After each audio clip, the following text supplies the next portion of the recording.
Olá, ouvintes desse podcast que ainda não tem uma introdução bem definida. Sejam bem-vindos ao Azul de Domingo. Esse é o nosso segundo episódio, ou eu poderia falar o meu segundo episódio, porque infelizmente o Bruno essa semana perdeu para escala 6x1, pro capitalismo tardio, e teve que trabalhar no sábado, que é quando a gente gravaria.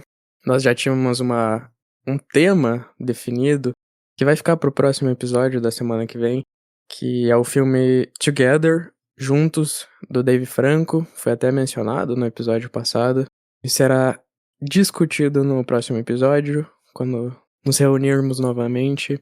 Então fica a dica, se alguém ainda não assistiu, quer assistir, veja o filme e depois, semana que vem, discuta, converse conosco. Mas por enquanto, para não deixar passar batido essa semana, e tentar cumprir aquela promessa nossa de fazer um episódio a cada semana, para ser postado no domingo, e dar sentido ao Azul de Domingo. Estou eu aqui gravando no dia do lançamento, uma tentativa de fazer um episódio mais rápido, curto, para manter o costume e criar esse ritmo de gravação também. Eu tinha pensado numa temática para falar sobre algo que eu tô guardando há algum tempo já, da minha primeira participação em um festival de cinema, como ouvinte, digamos assim, né, como público geral. Ali por junho, no mês do meu aniversário, eu ganhei de presente um passe, né, o passe de público geral do Festival de Cinema de Curitiba, o Olhar de Cinema. Então foi uma experiência muito bacana que eu gostaria de compartilhar em algum local, né.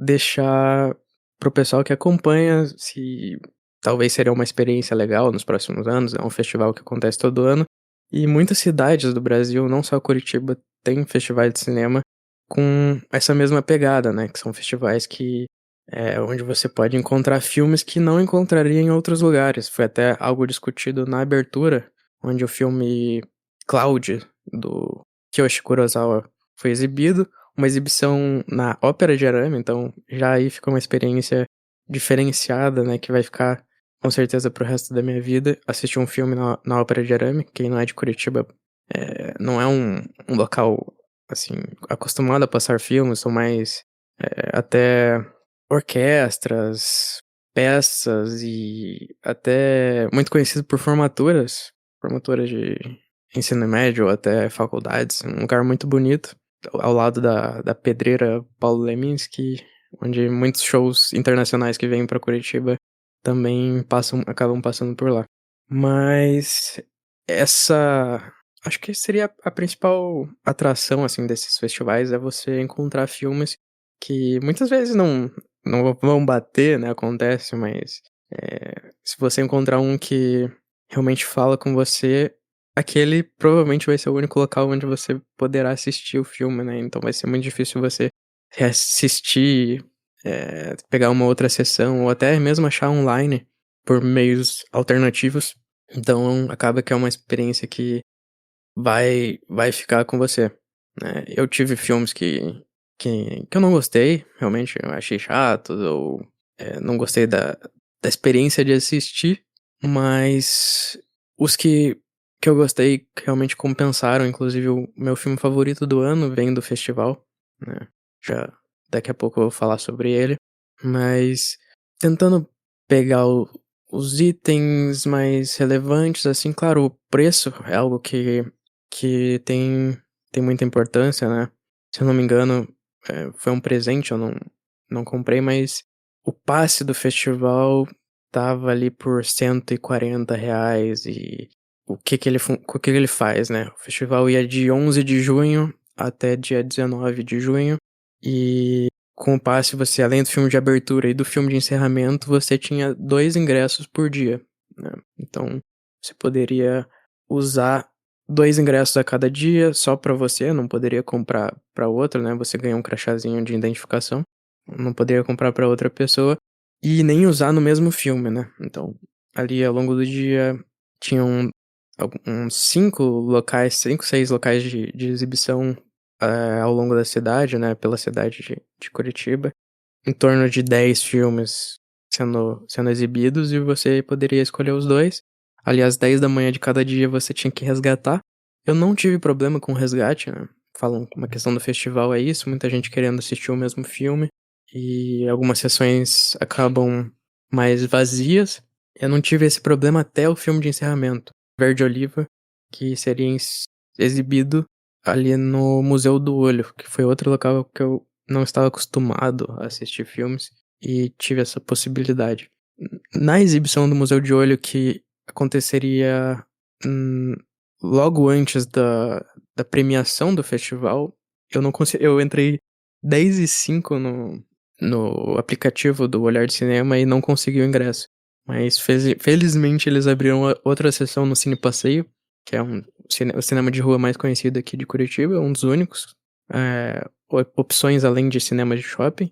Então consegui ver o filme, muito legal a experiência de poder ver um filme que foi gravado em Curitiba, então ver as ruas onde já passei várias vezes sendo mostradas. Foi um daqueles filmes que eu não gostei do filme, mas ainda assim tirei coisas positivas, né, dessa experiência. Problemas com o resgate, esse foi o único, assim. De resto foram experiências tranquilas, assim, de conseguir assistir o que eu queria assistir, né. Apenas o ingresso não foi utilizado, que eu tinha um aniversário no dia, então assisti apenas um filme, e um ingresso foi resgatado, mas o filme não foi assistido.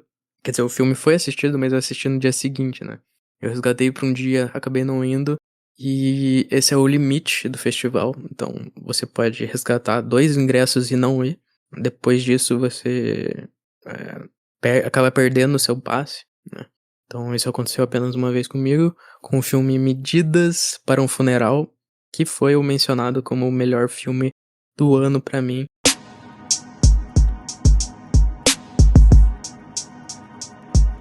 Uma experiência muito única, assim. Primeiramente foi não foi o primeiro, mas foi o segundo filme que eu assisti na Cinemateca de Curitiba, outro local que eu conheci durante o festival. E só daí passa uma experiência nova e única. Não é algo que acontece corriqueiramente, né? A Cinemateca não abre tantas sessões ao longo do ano, até onde eu sei. E esse foi o segundo filme que eu assisti lá, uma sala muito legal, né, eu até, enquanto assistia os filmes do festival, eu fiz um ranking na minha cabeça, né, das salas mais legais de se assistir. A Ópera de Arame é uma experiência única, assim como o Museu do Olho, mas das que estão mais presentes no dia a dia do cinéfilo aqui da região, me surpreenderam.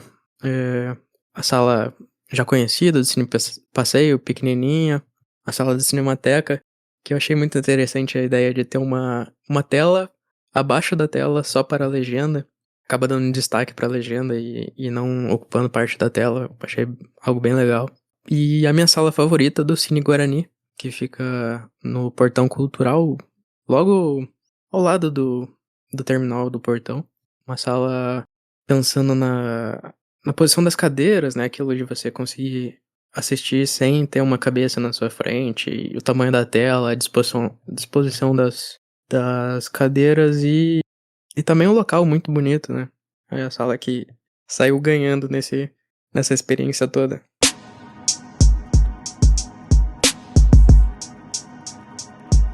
Falando agora dos filmes, né, eu comentei esse Medidas para um Funeral, é uma coisa muito interessante que eles tinham no festival, que é o pessoal da curadoria, dava uma palavrinha antes de você assistir o filme, né, então fala um pouco, por que que foi escolhido, em que parte o filme tá concorrendo, né, por ser um festival, tá concorrendo à premiação, né, nesse caso de filme internacional, se eu não me engano é um filme, não sei se é canadense, porque ele começa no Canadá, ou é americano mesmo.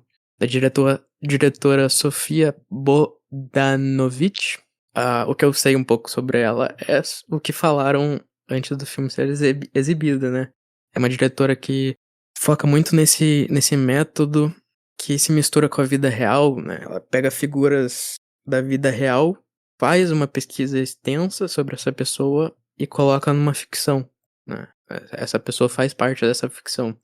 E só daí eu achei muito interessante esse trabalho com arquivos e mistura de realidade com com personagens fictícios que fazem a ponte, né, com essa figura histórica. E também une esse filme um pouco daquilo que eu falei no episódio anterior, do dessa autossabotagem do seu próprio filme, né, porque a primeira metade, basicamente, desse filme é acompanhando essa personagem obcecada por essa outra personagem aí real, né, que onde o filme se baseia sua pesquisa, né, ela tá fazendo uma, se eu não tô enganado, uma tese de mestrado sobre essa personagem, e então ela tá obcecada, e ela é muito fechada, muito fria, e a gente não consegue tirar muita coisa dela, mas depois o filme tem uma virada, assim, meio que um descongelamento dessa personagem e uma mudança. E os 20 minutos finais, 20 meia hora, eu fiquei meio perdido durante a sessão. Eu falo isso de forma positiva. São, acho que, irreplicáveis. E a experiência de sair do cinema com todo mundo aplaudindo, como se fosse uma orquestra ali mesmo, foi sensacional. Eu espero poder assistir esse filme depois, em algum lugar. Então, Medidas para um Funeral, de Sofia Bodanovich. O filme também traz outra coisa que eu acho interessante, que eu tenho pensado nos últimos dias, sobre diretoras mulheres que tratam temas sensíveis, mas de um ângulo com uma sensibilidade mesmo que acho difícil achar em filmes dirigidos por homens. Tem uma certa semelhança em como são filmados. Filmes de baixo orçamento também. Medidas para um Funeral fala muito sobre isso, da obsessão, um personagem comparável talvez ao personagem principal de Whiplash, só que com a capacidade de se tirar dos holofotes, se tirar do palco e perceber que não precisa ser esse personagem, o main character, né, da vida. Não precisa levar esse peso. Do ano passado, ano retrasado? Ano passado, né, do filme da Daisy Ridley, às vezes eu penso em morrer, Sometimes I Think About Dying, que fala sobre depressão, fala sobre suicídio, também de uma forma sensível, e todos esses filmes compartilham algo de não definir os seus personagens por esses momentos de obsessão, esses momentos de depressão. São filmes que não são uma nota só. Recentemente eu assisti Sorry Baby, também da diretora estreante, até gostaria de pegar o nome dela aqui.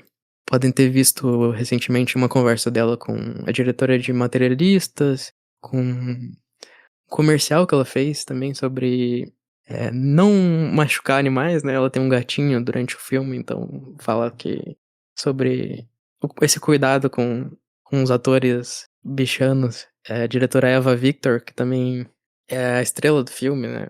Um filme que fala sobre violência contra a mulher. E outro exemplo também que estava presente no festival, o filme Invenção, americano, fala sobre relação com os pais, principalmente com o pai, a figura paterna, e meio que a desidealização dessa figura, né? Então, são diretoras que tratam sobre temas difíceis, mas de uma forma sensível e que não coloca seus personagens numa caixa de sofrimento que as define. Então, acho, não sei se uma onda, assim, acontecendo no cinema americano, independente, mas algo muito bacana de se ver, de se notar. Eh, Talvez falar sobre outras experiências do festival. Minha primeira experiência com um filme da Agnes Varda, a diretora franco-belga homenageada no Olhar de Cinema, então vários filmes, vários curtas, documentários dela. No total, eu assisti 18 filmes, entre curtas e longas. A minha prioridade era assistir esses filmes que não passariam em outros lugares, né? Cleo da 5 às 7 eu facilmente consigo achar pra assistir, mas foi a minha escolha pra representar a Agnes Varda e ter esse primeiro contato com a diretora, e eu não poderia ter começado melhor, eu acho. E não me arrependo nem um pouco de ter escolhido esse filme. Porque eu até falei com o Bruno, né? Que pra mim era a experiência de você encontrar um artista que você ainda não tem contato. Eh, eu usei o exemplo de um álbum, de uma banda, e você escutar e saber entre aspas, saber, né, porque o artista sabe muito mais que você. Ele na verdade tá te conduzindo, né, mas saber o que vai acontecer depois, porque simplesmente ela não erra. Ela sabe posicionar a câmera perfeitamente. Você, no caso eu, não mudaria nada ali. É impressionante, é meio como ser guiado pela mão pra um mestre da arte. Eh, então, recomendo muito, claro, foi uma das melhores experiências que eu tive no cinema, um dos melhores filmes que eu assisti no cinema, né. Antes dele foi exibido um curta dela sobre ali gravidez, também impressionante. Hã, o primeiro filme, além do filme de abertura do Kurosawa, também dá pra comentar rapidamente, né, além da exibição na Ópera de Arame, foi o filme mais engraçado, assim, que me tirou mais risadas do Kurosawa, apesar do teor ali trágico da representação da sociedade e até como ele fala em entrevistas sobre a relação das pessoas com o dinheiro e com o valor que vem em si mesmas. Lá no Japão, a experiência dele ocular, né, mas é um filme engraçado e e não esperava isso vindo dele. Mas o primeiro filme que eu assisti fora o filme de abertura foi Tardes de Solitude, Afternoons of Solitude, do Albert Serra. É um documentário que acompanha um toureiro peruano, Andrés Roca Rey, na Espanha, várias cidades ali da Espanha, né. E talvez o filme mais chocante que eu acompanhei durante o festival, né, eh, mostrando a violência brutal contra esses animais e a performance desses personagens, né, não é apenas o lutador ali contra, o animal, mas tem toda uma equipe que me fez muito lembrar meio que o Neymar e seus parças, assim. Eh, eu até coloquei isso no meu review, mas era impressionante como meio que representava essa masculinidade frágil, assim, dos personagens que tem, assim, o seu astro ali que não pode ser, contrariado e tem todas as suas ações colocadas num pedestal, então o filme meio que mostra que não teria como esse personagem ser diferente, esse personagem agir como uma diva, assim, nessa nessa sua profissão ali e na posição de estrela que não pode ser repreendida, sabe. Então meio que, ao mesmo tempo coloca na tela toda essa crueldade, ao logo ao lado tem a vaidade dos personagens humanos principais, né. Então, o que tornou tudo uma experiência muito única, assim, além da própria experiência de assistir o filme, né, vendo muitas pessoas saírem, durante a exibição, muitas manifestações dentro do cinema mesmo de desaprovação, né. Mas acredito que não é um filme que passa pano pra essa prática, realmente, foi algo que abriu os meus olhos pra algo que continua acontecendo, essa crueldade, e a forma como é tratada pelas pessoas que a praticam ali em volta, né, sem nenhum remorso. Hã, foi engraçado também por ter esse contato com críticos de cinema, né, foi o primeiro dia realmente de festival, então eu estava me sentindo muito sozinho, assim como o filme, eh, coloca no seu título ali, de assistir como público geral durante a semana, com praticamente só críticos e pessoas que fazem parte do mercado ali do cinema nacional e internacional independente. E foi quando eu assisti o filme na mesma fileira que o crítico Paulo Vilaça, então vi ele passando ali na minha frente. Vi pessoas anotando, né, outros críticos anotando no papel, críticos anotando no celular na primeira fileira, que eu não entendo muito bem. Eu acho que se você vai anotar no celular, você vai um pouco mais pra trás, né. Mas infelizmente ali no no Cine Passeio, que foi onde passou, os assentos eram sorteados, né, diferente do Cine Guarani e da Cinemateca, mas foi uma experiência única, até dei uma boa nota para o filme, 8 de 10, assim, muito interessante. Eh, pra recapitular também o o filme Invenção, eu dei 4 de 5, 8 de 10, né, na conversão. Cloud, 3,5 de 5. tirando que os filmes que a gente já falou. Cléo de 5 a 7, 5 de 5. Medidas para um Funeral, 5 de 5. Sorry Baby, também mencionado, que eu assisti semana passada. Nesse não no festival, né? 5 de 5 também. Por enquanto é isso. Eu falei um pouco do encerramento, né? O encerramento oficial foi feito no Museu do Olho, com a exibição de Verde Oliva e logo depois a cerimônia de premiação, mas eu não participei da cerimônia e assisti ela online, né? Algo que eu não gostei da cerimônia foi o host ali, que tava talvez meio inspirado naquela pegada de premiações americanas, onde o host faz muita piada, né? Muita coisa ali não funcionou pra mim, só atrasou a cerimônia.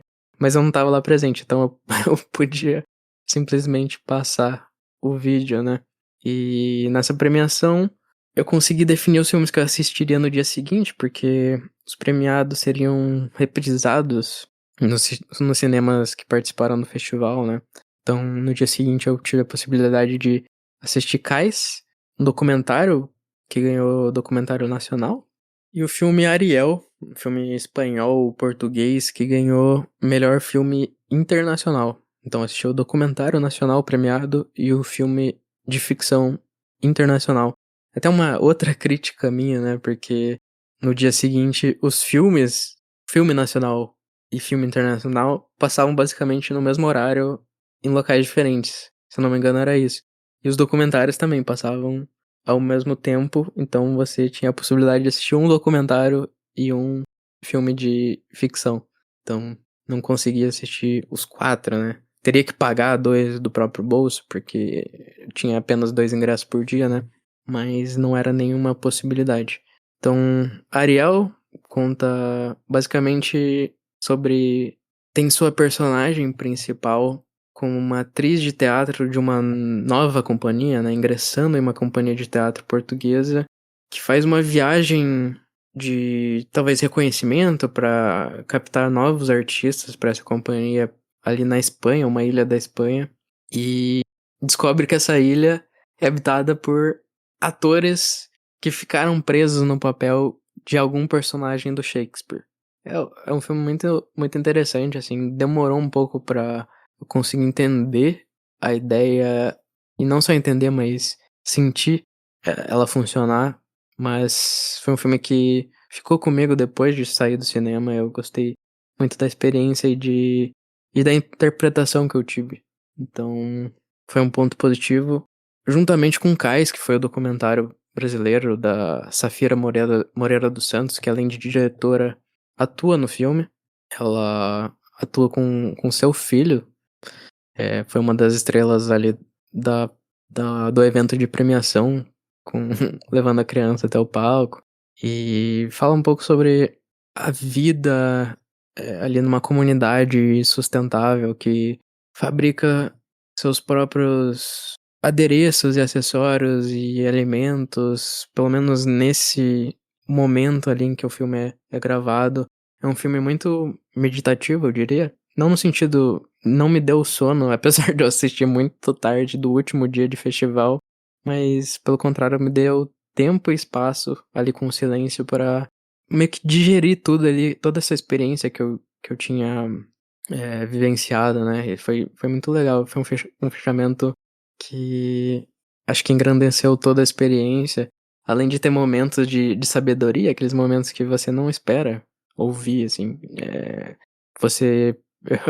Eu juntei essa ideia como se você ligasse a TV num programa aleatório e ouvisse algo que muda a sua vida, o seu entendimento, e pensa, nossa, essa pessoa parece ter é, destrinchado o sentido da vida, pelo menos pra ela, e faz muito sentido naquele momento que você escuta. Então, um filme de muita sabedoria, silêncio e espaço pra, pra ir nessa jornada com a Safira. É uma diretora baiana, eu lembro de ver a repercussão da vitória dela aqui no Festival de Curitiba. Também teríamos um filme argentino, que foi a minha primeira experiência na Cinemateca de Curitiba. Foi esse dia que eu assisti apenas um filme, mas um filme longo, que teve um momento de intermission, né? Aquele momento onde o filme para e as pessoas podem esticar as pernas e ao banheiro, e acho que foi muito engraçado. Eu já mencionei quando eu assisti em casa Barry Lyndon, e ele tem esse momento de pausa no meio, eu me senti muito chique. E aqui é a primeira vez isso acontecendo num cinema, né? E pra um filme é muito estranho, assim, eu cheguei a dar nota 4,5 de 5, mas é uma experiência que eu vejo facilmente não é, batendo ou encaixando com a visão de cinema que as pessoas têm, né? É meio que a diretora comentando, fazendo comentários e escrevendo em cima do filme, ao mesmo tempo que ele acontece, que ele é filmado de maneira muito orgânica, dá pra imaginar que não são atores no fundo, não são figurantes, né? São pessoas reais passando e tendo seu dia. E a diretora vai comentando sobre, fazendo pequenas observações diárias, como se fosse no seu próprio diário, de forma escrita em cima do filme. Então era algo que confundia muito a cabeça, porque o filme espanhol com escritas em cima aparecendo e legendas em português, mas uma história muito bonita sobre, na minha interpretação, gentileza e curiosidade também, como a vida é diferente quando você tem pessoas que despertam sua curiosidade por perto e você consegue ser curioso sobre as coisas que estão acontecendo no dia a dia, ao redor de você e nas suas conversas também. Então, é um filme muito bonito. Hot Milk foi um dos últimos filmes que eu assisti. Ele chegou a ter um período de exibição posterior ao festival no próprio Cine Passeio, que foi onde eu assisti.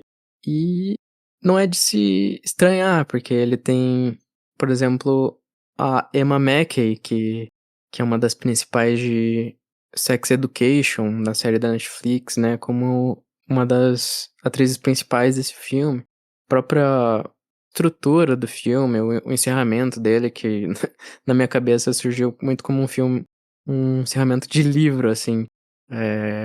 A diretora vem do mundo dos livros, é a escritora, e deu pra pegar muito isso, meio que uma pegada garota exemplar e da Gillian Flynn, né? Não exatamente o que acontece, mas como acontece e tem aquele final impactante, assim, que você consegue ver sendo difundido e ficando famoso entre os booktubers. Talvez a minha parte menos... que eu menos gostei do filme, ah, tudo sobre... Desde a escolha do interesse da personagem da Emma Mackey, né, por antropologia, a relação dela com a mãe, ah, os temas meio psicanalíticos, assim, da dor que passa pro corpo, e o modo como o médico que é buscado pra resolver o problema trata as coisas através da conversa. Eu achei muito interessante, algo que me chamou atenção, até pela a escolha pela psicologia, né, que tem meu interesse e foi toda a minha formação até agora. Então, Hot Milk, dei 4,5 de 5, uma boa experiência. Talvez o soco no estômago junto com Tardes de Solitude, mas nesse caso, algo que deixa um vazio ainda maior, né? Não tanto de impacto direto como os touros sangrando. Songs of Slow Burning Earth, ou Canções de uma Terra Ardente, um filme ucraniano, documentário sobre a guerra na Ucrânia, mas diferente do filme que ganhou o Oscar 2 anos atrás, que mostra o conflito direto e campo de batalha ali na frente de combate. Canções de uma Terra Ardente fala um pouco sobre os civis lidando com esse conflito, né? As crianças, os adolescentes tentando dar sentido à vida que eles vão vivendo. É uma cena, talvez a cena do ano, assim, ou uma das, pelo menos, no top 3 é um momento em que você tá com uma câmera de para-brisa, assim, de um caminhão, e você não sabe exatamente o que tá acontecendo. Você passa 15 minutos ali com a neve caindo no para-brisa, o para-brisa mexendo, o caminhão andando e as pessoas que entram em contato com esse caminhão na, pelo caminho começam a ajoelhar e começa a se formar uma imagem na sua cabeça do que pode ser. E esse desfecho, assim como todo o percurso ali do caminhão e das pessoas se ajoelhando e o silêncio, É um pouco daquele clichê, o silêncio ensurdecedor. E as cenas dos médicos de batalha, a própria pessoal que vai coletar informações sobre crimes de guerra. Então, os adolescentes se perguntando se eles podem ser felizes ou não, sendo que tem tanta gente sofrendo. É um filme que vai te deixar em silêncio por alguns momentos, sabe? Com seus pensamentos. Foi um dos meus favoritos do festival, com 5 de 5 na minha nota. Eu acredito que do festival seja isso que eu tenho pra comentar. Vi mais filmes, mas esses foram os que me chamaram mais atenção.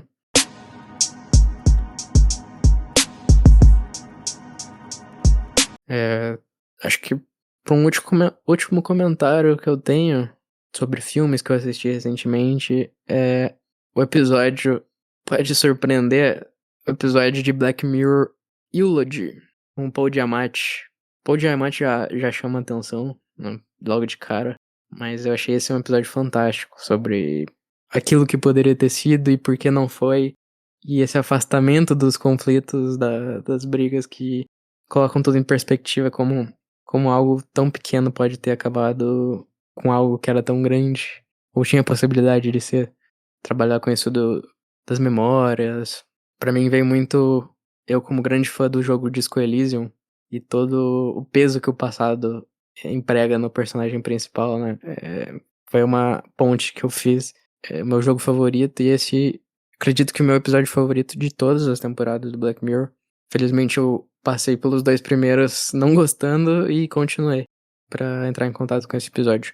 Ainda não assisti a temporada inteira, mas acredito que em algum momento eu vou assistindo de episódio em episódio, né? Era isso que eu tinha pra comentar sobre filmes e curtas e episódios que eu tenho assistido, pra não deixar esse domingo passar sem episódio.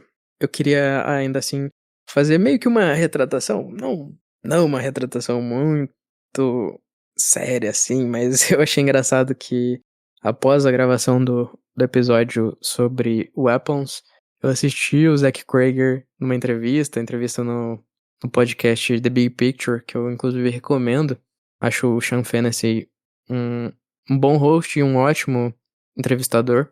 E meio que essa entrevista desbanca muitas das coisas que eu falei, das interpretações que eu falei, né? Entra naquilo da pintura que eu disse do artista que usa essa cor porque acha legal, né? O processo criativo do Zack Crager parece ser muito livre e com poucas interrupções para questionamentos sobre o porquê tal coisa foi colocada em tela, né? Parece. Ele cresce só na minha estima, assim. Tô muito empolgado pelo que ele falou sobre o filme do Resident Evil, que vai ser algo mais. Ele usou o exemplo de Evil Dead 2, né? Mais divertido, poderia ser dito. Então, fica a minha expectativa pro próximo filme do diretor. E é isso. Muito, muito obrigado a todos. Mandem mensagens de carinho pro Bruno, nosso querido vascaíno. Algumas bocas malditas poderiam dizer que ele não compareceu ao episódio porque o Corinthians acabou com o Vascão.